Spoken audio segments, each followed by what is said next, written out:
Well, let's take the spotlight off of South African politics for a minute and take a look at British politics. And we're talking about the news where Boris Johnson is expected to be sworn in as Britain's new Prime Minister today, as the country faces its biggest political crisis in decades over Brexit.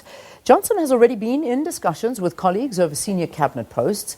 He has promised that the UK will leave the European Union by the end of October, come what may. The new Conservative leader takes over from Theresa May and is expected to meet with the Queen at Buckingham Palace as well. Joining us now, we've got Professor Peter Baur. He's an economist from the University of Johannesburg to talk to us about the new appointment and, I suppose, the economics around it and what it means to South Africa, but also the politics of it all. Good to see you. Thanks for coming in. Good morning. Thank you for inviting me. I certainly know you're not a political analyst, but I don't think it takes a political analyst to see that Boris Johnson has to be in one of the most precarious positions going in as the new Prime Minister of the UK when they are standing at something that could be perhaps one of the most difficult positions in their history. Oh, it most definitely will. I feel very much is empathetic with Theresa May. Much of the international media has blamed her for Brexit. They've put on her it was Theresa's Brexit, but I don't actually feel that that was actually due. And her stepping down to Johnson now is going to lead to some very interesting outcomes, especially for economies like ourselves. And I think as well, you know, this is a huge political play on Johnson's side in basically search for a position, at least as Prime Minister. Well, I mean, he's no stranger to this. I mean, for viewers that, you know, obviously do have seen him, know him well. He was 2 terms as the Mayor of London. He was also the Foreign Secretary under Theresa May. And he was, as people have described him, almost the face of Brexit. You know, he was the guy that was pushing for this and then, you know, resigned. And then Theresa May was left with it. So that's correct. He now just has to come in and sort of do what he had promised. But some of these promises were a bit dodgy, and that's what people are worried about. Yeah, we are very concerned because the message he gave the people, it was not necessarily totally true.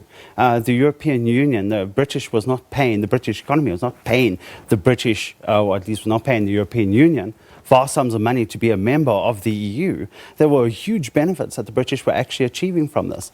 And part of that was your trade flows and your guaranteed markets and your opening up to world trade. And so I think to a large degree, stepping away from that and sort of defending British nationalism with the aim of sort of like empowering the British economy in the face of the European Union might not have been the best move that they could possibly have taken. Yeah, you know, I mean, you talked to that, and I know there was a study recently done. I'm going to move on to the effects of South Africa in a short while, but I mean, as you were saying, the talk of, you know, how much, you know, the UK gets paid for being a part of this EU, but the reality is that it shows that the EU receives 13% of Britain's economic output, but exports from the EU to the UK is only 2.5%. So they are standing on the brink of a massive economic crisis if there is no deal reached. Yes, absolutely. And you can see it amongst the people as well as businesses. Business confidence is down, consumer confidence is down, the British markets are down. The overall economy, I mean, even business owners are now trying to talk to our new Prime Minister and saying, please, you know, we've got to relook at this. A hard Brexit or no-deal Brexit is not something that we really want to achieve, especially with the slowing down British economy right now. So the people are going to be feeling this. And if you take a look at the consumers and you take a look at the business confidence, both of them unilaterally are saying they're not comfortable with the situation. Yeah, it's going to be very difficult. I mean, he's got 100 days in order to do this. Yeah. 100 days. It took Theresa May 3 years, rewrites, negotiations with the EU, votes in Parliament that did not get accepted. And he claims that within 100 days he can do this. Deal or no deal, they are out. But not having a deal causes a major, major blow to the UK. Yes. We're talking especially in terms of uncertainty. Uncertainty, there's a degree of risk and stability. Stability with Ireland. and the relationship that they're going to be having. Yeah. We're talking about the risk associated with what could potentially happen with new trade deals. And don't forget, we're sitting in a global environment where we have huge trade wars being developed between Donald Trump and China in the moment.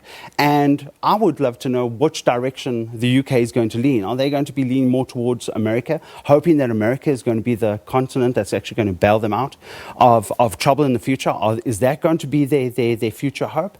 And of course, you can see already the relationship between Europe and China is as well having a marked effect on the economies.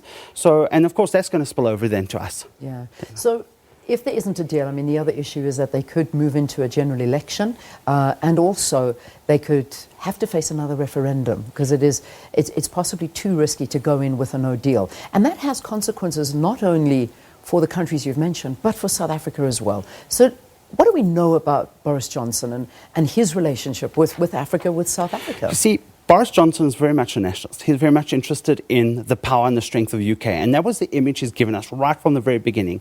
I know he was an Oxford boy. He graduated. He went into journalism. And he played a role. He was a mayor at some stage. He actually did extremely well in terms of both a political and as a popularist. People do listen to him. If you take a look at the way in which he presents himself, he's talking to a very big British majority. But what we're really concerned now about is his interest really in line with that of developing world? The European Union, they rely on strength. I mean, we see what's happened with Donald Trump. We see him calling for independence. We see him calling for, let's make America great again. But at the cost of what? How many small economies have to take the punch in order to gain some sort of ground in terms of achieving markets or market growth? And if we take a look at Johnson doing exactly the same sort of approach, or using a very similar approach, that might not do too well for the developing economies. And the developing economies are providing a lot of resources and natural products that the European Union need, and that the British Empire is going to need in terms of growth. And I don't think that it's going to be very easy for them to establish favorable terms of trade between the lesser developed economies or the developing economies and, of course, the British. Yeah.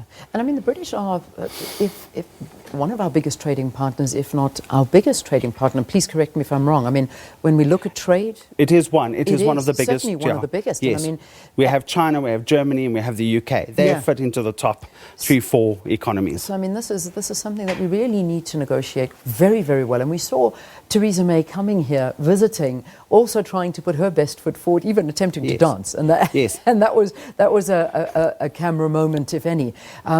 But I wonder if Boris Johnson would have that same attitude. No, you know, we can't just look at the direct impact that South Africa and the renegotiation. This is where the risk and uncertainty come in. We're going to be having to renegotiate trade deals with the UK independent of the European Union. But we also forget that we've been supplying a lot of products and raw materials that are turned into final goods that are then sold to the British Empire. So we sell them through the European Union. This break is going to then naturally affect us. The British economy is not growing at the rate it could be. We think we're looking at 0.5% growth in the moment.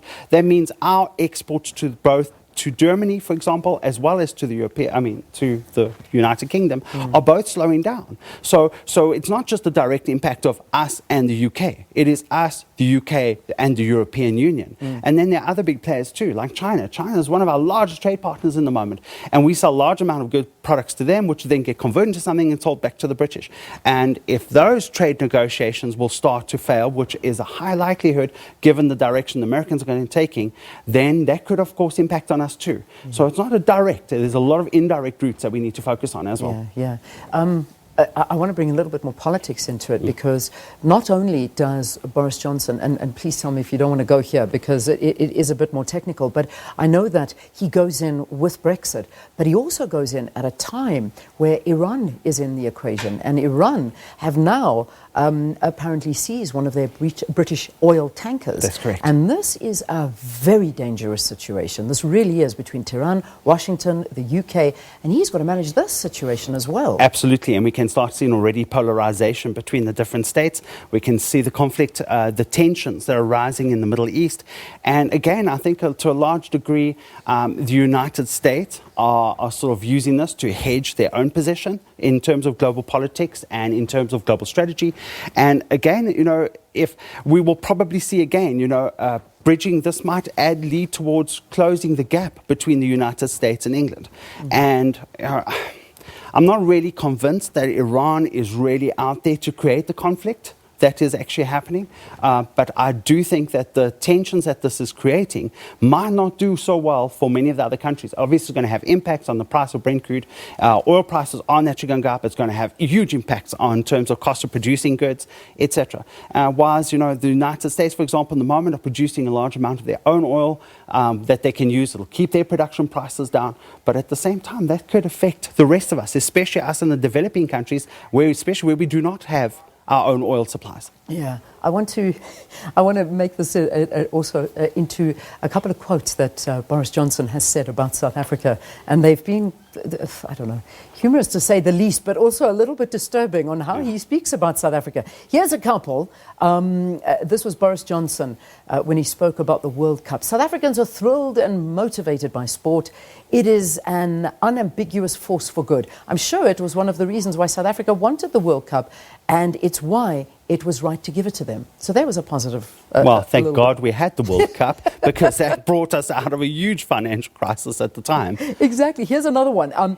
The best fate for Africa would be if the old colonial powers or their citizens scrambled once again in her direction on the understanding that this time they will not be asked to feel guilty. I think many of these developing countries have underrated the power of the emerging economies. Oh, yes. They've underrated the power of the developing economies. And I remember the words of Thabo Mbeki. I'm going to quote him, and he was talking about an African solution for an African problem. Uniting Africa would have been one of the greatest dreams. And for us, that would have meant protecting our resources, controlling our resources, and controlling the prices to a larger degree. And I think to a large degree, this emerging market, the growth of emerging markets, are going to put the developed countries, especially the European Union and especially places like the United States and England, under a little bit of pressure. Take a look at the growth that is happening in China and how they are trying to open trade agreements with developing countries. Yeah.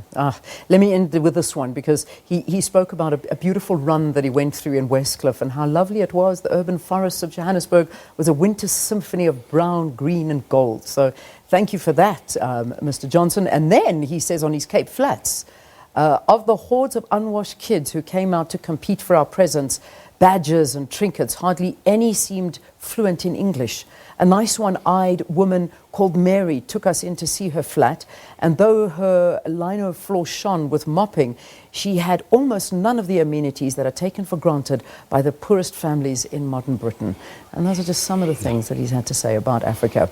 So I think we need to open his eyes a little bit more. I think so, especially in terms of our potential. Yeah. And I think South Africa still contains a huge amount of potential. And if we take a look at the role of our new president and the direction he wants to go in terms of generating investment and investment growth, I think there's great opportunities for us. Thanks for chatting to us. Thank you. Great talking about Boris Johnson, Peter Baur, Professor Peter Baur, an economist at the University of Johannesburg, and talking about the impact of the new British Prime Minister that'll be sworn in today, Boris Johnson. Let's take a break. We'll see you after this.